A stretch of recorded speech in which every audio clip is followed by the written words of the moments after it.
Okay, let's just dive right in. The next time you pop an aspirin for a headache or get a prescription for an infection, just take a second.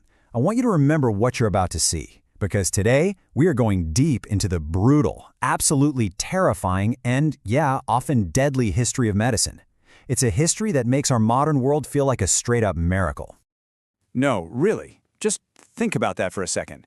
We're so lucky to live in this age of incredible medical breakthroughs, but it's so easy to forget that for basically all of human history, getting sick was a terrifying roll of the dice. The so-called cures were often just guesswork, superstition, and they could kill you just as easily as the illness itself. To really get how good we have it, we have to see where it all started. And for thousands and thousands of years, there were no germs, no viruses, no clue how the human body actually worked. All you had were angry gods, evil spirits, and just the desperate hope that you'd somehow survive. You know, what's just staggering when you look at a timeline like this is the sheer amount of time we're talking about. We're talking millennia. From prehistory, where getting a fever meant you'd angered a spirit, to ancient times, where they were trying to balance these mysterious body fluids they called humors, all the way to the medieval era, where science basically hit a wall and prayer was your best bet. For thousands of years, our ancestors were completely in the dark. So, this brings us to the dawn of what you might call modern medicine, right around the 1800s up to the mid-20th century. Now, this was a time of incredible discovery for sure, but that whole process of trial and error, it literally meant life or death for the patient. People were basically unknowing test subjects in this desperate scramble for answers. To really understand what this was like, let's zoom in on a very, very famous patient. It's the winter of 1799. The first president of the United States, George Washington, a guy who survived the entire Revolutionary War, gets sick.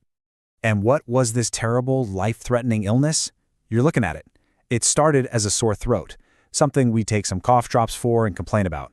But in 1799, that could be a death sentence. So what did the best doctors of the day do?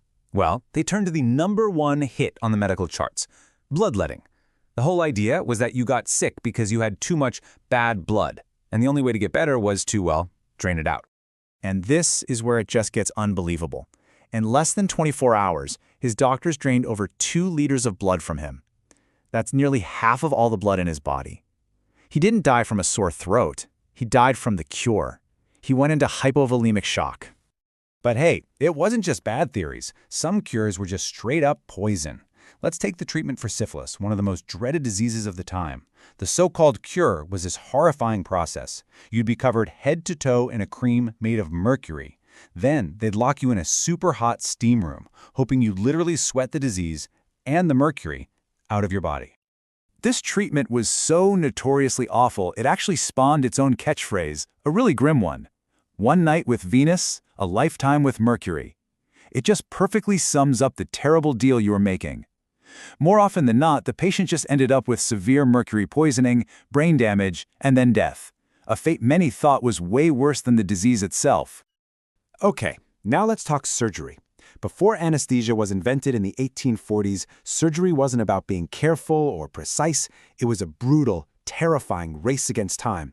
The best surgeon? He was simply the fastest. And in that world, nobody, and I mean nobody, was faster than a surgeon named Robert Liston. He was a legend, famous for his lightning-fast amputations. We're talking about taking off a leg in under 30 seconds. Because when your patient is awake and screaming, speed is the only kindness you can offer. But that speed, it came at a price. Now, look at this number. 300%. You're probably thinking, wait a minute, how is a 300% mortality rate even possible from one surgery? It sounds like a bad joke, but the story behind it is a perfect, grim snapshot of just how chaotic early surgery really was. So here's how it happened. During one of these frantic leg amputations, Liston was moving so fast he accidentally chopped off the fingers of his assistant holding the leg down. So the patient died later from infection, which was pretty common back then, but the assistant also died from infection from his wounds. That's 2. So who's the third? A man watching the operation from the gallery was so horrified when Liston's bloody knife swiped past him and grazed his coat that he dropped dead from a heart attack right there on the spot. 1 surgery, 3 deaths. So if our approach to fixing the body was that brutal, you can only imagine what it was like for the mind. It came from an even deeper place of misunderstanding. With almost zero knowledge of how the brain actually worked, the cures were really just about controlling the patient, not healing them. I mean, just think about one of the most infamous procedures in all of medical history, the lobotomy. And this wasn't ancient history. This was popular in the 1940s and 50s. The so-called ice pick lobotomy was just as chillingly simple as it sounds. A doctor would take a sharp tool, basically an ice pick, stick it up through the patient's eye socket, tap it into the brain, and just wiggle it around to sever the connections in the front of the brain. And don't think this was some rare, fringe procedure done in a basement somewhere. It was disturbingly common, and one of its most famous victims was Rosemary Kennedy, JFK's own sister. At 23 years old, she was given a lobotomy to treat what her family called mood swings. The procedure destroyed her. She was left with the mental capacity of a toddler and was hidden away for the rest of her life. So, all of this brings us to a really difficult and uncomfortable truth. When you look back at it all, it's pretty clear that a lot of our modern medical progress was built on a foundation of unbelievable sacrifice, deeply unethical experiments, and even the horrors of war. It's a horrible paradox, right?